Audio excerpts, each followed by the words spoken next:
আল Kabir private limited, Arabian export private limited, এই দুটোর নাম শুনলে স্বাভাবিকভাবে মনে হবে দুটো মুসলিম প্রতিষ্ঠান, কিন্তু বাস্তবে তা নয়।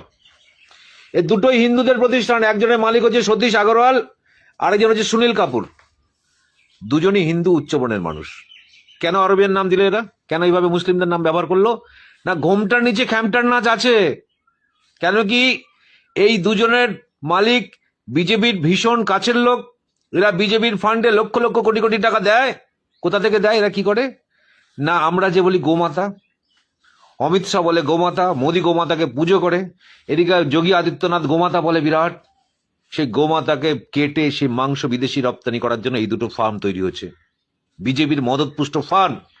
উত্তরপ্রদেশে যোগী আদিত্যনাথ রাজ্য থেকে প্রত্যেক দিন 50,000 গরু কাটা হয়, প্রত্যেক দিন। এবং ভারতবর্ষের টোটাল যে গরুর মাংস এক্সপোর্ট হয়, শুধু উত্তরপ্রদেশ থেকে তার 40%। মনে হয় না এইসব যোগী টোগীর গা থেকে গেরুয়া বস্ত্রটা টেনে ছিঁড়ে ফেলি? মনে হয় না? এরকম নোংরা রাজনীতি করে চলেছে এরা। মুখে বলছে গোমাতা আমাদের, গোমাতা, এদিকে গরু কেটে সারা বিশ্বের বাজারে এরা মুসলিম কান্ট্রিতে ফেলছে। সারা বিশ্বের মধ্যে গোমাংস রপ্তানি তো 2025 সালে ছিল দ্বিতীয়, এবছর এরা প্রথম হচ্ছে। প্রথম। এই ভণ্ডদের গা থেকে এই গেরুয়া বসনটা খুলে ফেলতে হবে, ছিঁড়ে নিতে হবে। এই নোংরা অসভ্য রাবণের বেশে এই মানুষগুলো ভারতবর্ষটাকে শেষ করে দিচ্ছে, এই সন্ন্যাসীগুলো ভারতবর্ষটাকে শেষ করে দিচ্ছে।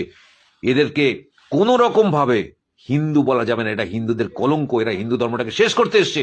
গোমাতাকে ভারতবর্ষের মাটি থেকে শেষ করে দেবে। আগামী দিন আমরা গোমাতাকে দেখতে পাবো শুধু চিড়িয়াখানায়, যদি এখনো প্রতিবাদ না করতে পারি।